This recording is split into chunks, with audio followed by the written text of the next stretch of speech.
నల్గొండ పట్టణం మర్రిగూడ గ్రామంలో 120 సంవత్సరాల క్రితం స్వయంగా వెలిసిన కళ్యాణ కనకదుర్గమ్మ దేవాలయం నిర్మాణం పూర్తి చేసుకుని ప్రథమ వార్షికోత్సవ వేడుకలు అంగరంగ వైభవంగా హంపి పీఠాధిపతులచే నిర్వహించడం జరుగుతుందని 3 రోజుల పాటు జరిగే కళ్యాణ వేడుకలలో అతిరథ మహారాజులు పాల్గొంటారని దేవాలయ చైర్మన్ జర్రిపోతుల సైదుల్ గౌడ్ అన్నారు. బుధవారం నిర్వహించే కళ్యాణ వేడుకలలో ప్రజలందరూ పెద్ద ఎత్తున పాల్గొని విజయవంతం చేయాలని కోరారు. అమ్మవారి ఆశీస్సులు ప్రతి ఒక్కరికి ఉండాలని కోరారు.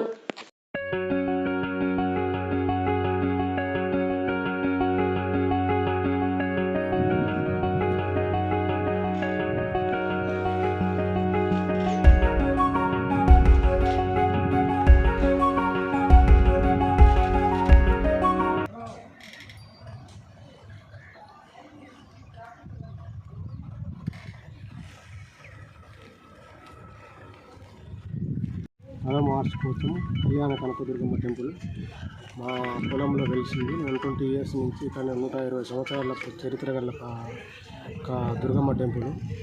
మా బాబు కళలో వచ్చి మీరు గుడి కట్టాలి అని అనుకుంటే తెల్లారి నుంచి వాళ్ళు ఒత్తిడి చేసి మరీ కట్టించి ఇవాళ ప్రతిష్టాపన పోయిన సంవత్సరం 2023 6వ నెలలో 8వ తారీఖు నాడు ప్రతిష్టాపన చేశాం. ఇప్పటి వరకు మన కోసం మొదటి వార్షికోత్సవం ప్రారంభమైంది. ఈరోజు హోమము, గణపతి పూజ, మండపము, తోరణము చేసి మేము ప్రథమ చేశాము. ఈరోజు అతిథులు గుడి శ్రీనివాసరెడ్డి గారు, చైర్మన్ మోహన్ రెడ్డి వచ్చారు. మినిస్టర్ గారు రాలేకపోయారు. రేపు మరి కొంతమంది వచ్చేది హంపి పీఠాధిపతి గారి ఆధ్వర్యంలో రామకృష్ణాచార్య ఆధ్వర్యంలో నడుస్తున్నారు. నేను వైభవంగా నడపాలని కాత్యాయన విద్మహే కన్యాకుమారి ధీమహి తన్నో దుర్గి ప్రచోదయాత్.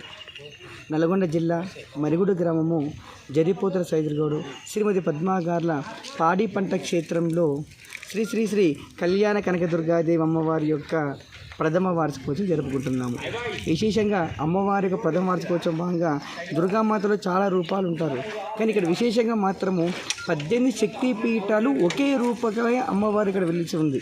అంటే ఒకే రూపం ఉంటుంది అమ్మవారు, కానీ 18 చేతులు ఉంటుంది. విశేషంగా మనం పోయిన సంవత్సరం మనకు అమ్మవారి యొక్క ప్రతిష్టాపన కార్యక్రమం తీసుకున్నాము. ఈ సంవత్సరం మనం 3 రోజుల కార్యక్రమం చేసుకుంటున్నాము. మొదటి రోజు పుణ్యాహవచనం, గణపతి పూజ, నవగ్రహ మండపారాయణ, తోరణ పూజ, రక్షాకంకణ, ధ్వజారోహణ, మన సర్వతమంత్ర మండపం, అష్టదిక్పాలకు, నవగ్రహాలు ఇలా సకల దేవీ దేవతను ఆహ్వానం చేసుకున్నాము. మరియు సాయంకాలము విశేషంగా అమ్మవారి యొక్క ఉత్సవ విగ్రహము పల్లకి సేవ ఉన్నది. మరియు రెండవ రోజు అమ్మవారి శ్రీచక్రార్చన మరియు ప్రతి ఇంటి నుంచి అమ్మవారికి జలఘట్టం స్వీకరించి ఇక అమ్మవారి దగ్గరికి వస్తున్నారు. ఎప్పుడైతే నీళ్ళు తీసుకొని వస్తున్నారో ఆ నీళ్ళని అమ్మవారికి మూల విరాట్ మేము అభిషేకం చేయబడను. విశేషంగా శ్రీచక్ర అర్చన చేయబడను. ఈ యొక్క శ్రీచక్ర అర్చన భాగంగా మనిషి మీద ఎటువంటి ధనరూపేణ శత్రు, మిత్రు, బంధు, నరఘోష, నరరిష్టి ఉన్నా కూడా తొలగబడును. ఈ యొక్క మరియు విశేషంగా మాధవలత గారు చేస్తున్నారు ఆధ్యాత్మికతలు. మరుసటి రోజు హంపి పీఠాధిపతి గారు, హంపి కర్ణాటక రాష్ట్రం నుంచి మన హంపి పీఠాధిపతి గారు విద్యారణ్య భారతి గారు విచ్చేస్తున్నారు. కావున భక్తులు కుటుంబ సమేతంగా విచ్చేసి అమ్మవారి యొక్క కృపకు పాదంగా వచ్చున్నాం. ఇక్కడ ఏమి చేస్తారు మాకు తెలియదు. ఇక్కడ లోక కళ్యాణార్థం చేస్తున్నాం. అందరూ బాగుండాలి, అందరూ మేము ఉండాలతోనే భావనతోని అది ఒక జరిపోతున్న వంశస్థులు ఆ యొక్క కుటుంబ సభ్యులు కోరుకుంటున్నారు. విశేషంగా వివాహం కాని వారికి వివాహము, సంతానం లేని వారికి సంతానము, ఉద్యోగం లేని వారికి ఉద్యోగము, విదేశీ గమనము, వీసా అమ్మవారికి ఉంటారు. విశేషంగా అతి ముఖ్యంగా చెప్పాలంటే మా దగ్గర ఈరోజే చెప్పారు, అయ్యా మా అమ్మాయికి వీసా రోజుల గురించి కోరామండి. కోరుకున్నటువంటి ఒక 10-15 రోజులే మాకు అమ్మవారి దయ వల్ల మాకు ఆ యొక్క వీసా వచ్చిందని చెప్పి చెప్తున్నారు. ఇది చాలామంది మాకు చెప్పారు.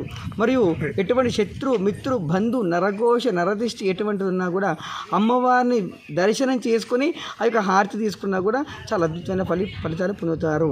కాబట్టి అమ్మవారి యొక్క పూజలో పాల్గొని అమ్మవారి యొక్క తిరుప్రసాదాలు స్వీకరించి అమ్మవారికి అనుగ్రహం పొందగలుగుతున్నాం. ఓం ధూమ్ దుర్గాదేవి నమో నమః.